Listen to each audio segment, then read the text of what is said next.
At ang lahat ay nagsiinom ng isang inumin ding ayon sa Espiritu. Sapagkat nagsisiinom sa batong ayon sa Espiritu na sumusunod sa kanila, at ang batong yaon ay si Kristo. So hindi ba pinanganak ang ating Panginoon si Kristo, nag-exist na siya rito sa lupa ng nung hindi pa siya pinapanak ni Maria. Nag-exist siya dito sa lupa sa pamamagitan ng bato. Ito yung kinuha ko na verse at yung statement ng pinangakawakan ko ng IEC.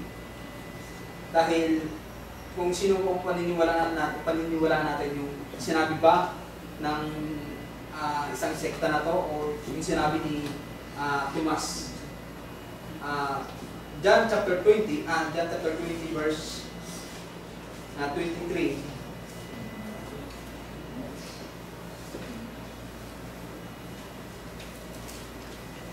20 verse 23. Ganito po ang sinasabi. Sino bang iyong patawarin ng iyong mga kasalanan ay ipinatatawad sa kanila. Sino bang hindi ninyo patawarin ng mga kasalanan ay hindi ipatatawad. Ngunit si Tomas, isa sa 12 na tinatawag na Didimo, ay wala sa kanila nang dumating si Jesus. Sinabi nga sa kanya ng ibang mga alagad, nakita namin ang Panginoon. Dahil nung muling bumangon ng ating Panginoon Kristo sa pagkamatay, ito na siya, nagpakita na siya muli sa mga alagad. Ngunit sinabi niya sa kanila, mali bang aking makita, sabi ni Tomas, sa kaniyang mga kamay, ang butas ng mga pako, at maisuot ko ang aking daliri sa butas ng mga pako, at maisuot ko ang aking kamay sa kaniyang tagiliran, ay hindi ako sasampalataya. Wika ni Tomas. So gusto niya makita ang ating Panginoon Kristo. At pagkaraan ng 8 araw, pagkaraan ng 1 linggo, ay muling nasa loob ng bahay ang kaniyang mga alagad. At kasama nila si Tomas. Dumating si Jesus na nangapipilit ang mga pinto at tumayo sa gitna at sinabi, kapayapaan ang sumainyo, wika ng ating Panginoon Kristo. Ang sabi sa 27, na magkakayo sinabi niya kay Tomas, idaitin mo rito ang iyong daliri. Dinikit ng ating Panginoon Kristo yung daliri ng ating ni Tomas. At tingnan mo ang aking mga kamay. At idaitin mo rito ang iyong kamay at isuot mo siya sa aking tagiliran. At huwag kang di manampalatayahin, hindi manampalatayahin. Ang sabi niya sa 28, sumagot si Tomas at sa kanya sinabi, Panginoon ko at Diyos ko. Ang sabi ng INC po rito, 1914, nagulat daw si Tomas rito. Kaya napasabi siya ng Diyos ko. Panginoon ko at Diyos ko. Hindi po siya nagulat dito dahil nasa loob po sila ng church that time. Nagpupulong po sila. Ito yung kanilang, dahil kailangan meron po tayong ebidensya sa ating mga sinasabi. Kung ano ba yung sinabi ni Felix Manalo. Ano yung kanilang doktrina. Bali, 1 out of 25 po yan, 1 to 25 po yan. Yung 12-13 na po yung kinuha ko dahil ito yung pumapatungkol sa ating Panginoon Kristo.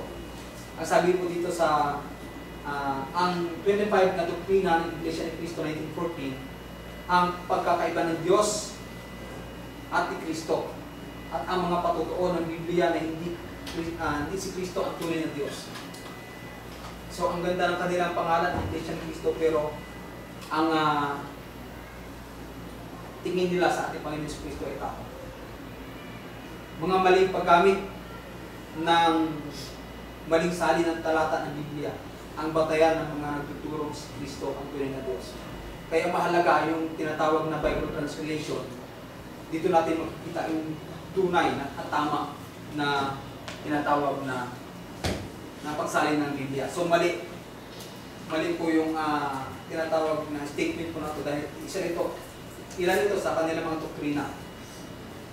Kung hindi Diyos ang ating Panginoon Kristo, sino ang kanilang tagapagligtas?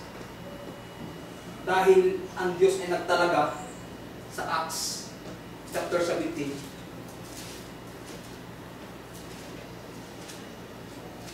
17 verse 31, sapagkat siya nagtatak na isang araw na kaniyang ipaghukom sa sanlibutan. Ayon sa katwiran sa pamamagitan ng lalaking kanyang itinalaga, na ito'y pinatunayan niya sa lahat ng mga tao nang siya buhay niya magmuli sa mga patay.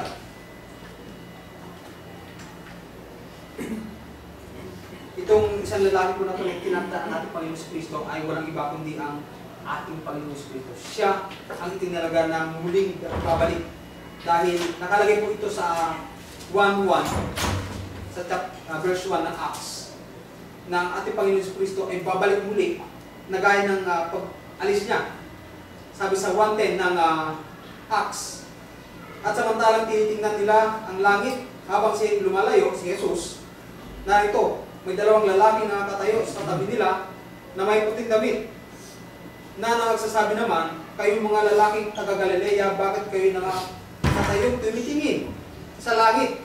Itong si Jesus na tinanggap sa langit mula sa inyo ay paparitong gaya rin ng kaniyang na inyong nakitang pagparoon niya sa langit. So kung paano umakyat ang ating Panginoong Espiritu sa langit, ganoon din siya bababa dito.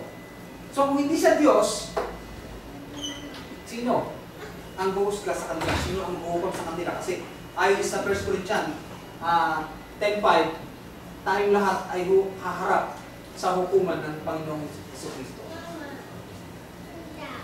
Isang bagay na siya po ay Diyos. Nung bautismuhan siya ni Juan, ay sabi ng Ama, ito ang sinisinta ko ang anak na siya kong lubos na kinalulugdan. Ang Diyos na ito ang nagmamay-ari ng ating buhay. Walang iba kundi ang ating Panginoon Kristo. Nasa John po yun. John chapter 1, patuloy. At ang Diyos na ito ang nagsasabi na kailangan natin sumampalataya at magpabautismo. May talata ko niyan? Meron.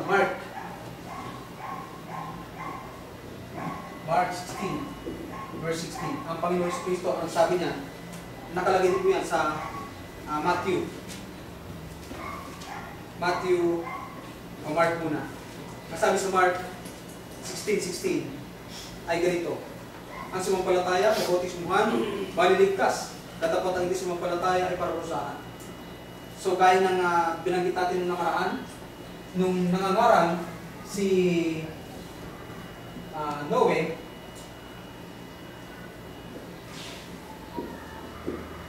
nung siya ay gumawa ng ark, yung mga taong hindi naniniwala sa kay Noah ay napahamak. Na dito sa God na ito, ang sabi niya, gumawa ka ng arko at sabihin mo sa mga tao na magsisi. Sabihin mo may darating na baha. Pero tinatawanan ng isang hindi siya sinampalatayanan. Gaya sa panahon natin ngayon, yung mga taong hindi naniwala sa ating Panginoong Jesucristo, dahil ang sabi niya, sumampalataya at magpabautismo para kayo ay maligtas. Yung hindi naniwala dito, napahamak. Dahil ang sabi niya, magsisi kayo, may darating na baha. Gugunawin ng Diyos o lilipulin ng Diyos ang tao. Hindi sila maniwala kay Noe.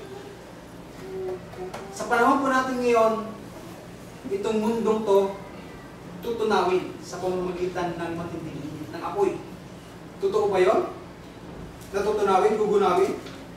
Nasa 2 Peter po yun. Chapter 3.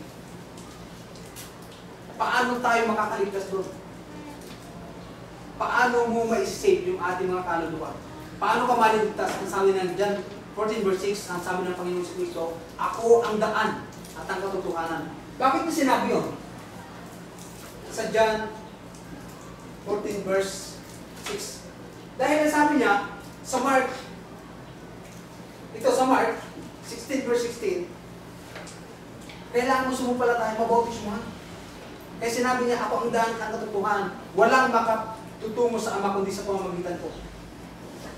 Dahil sinabi niya ito yung susi.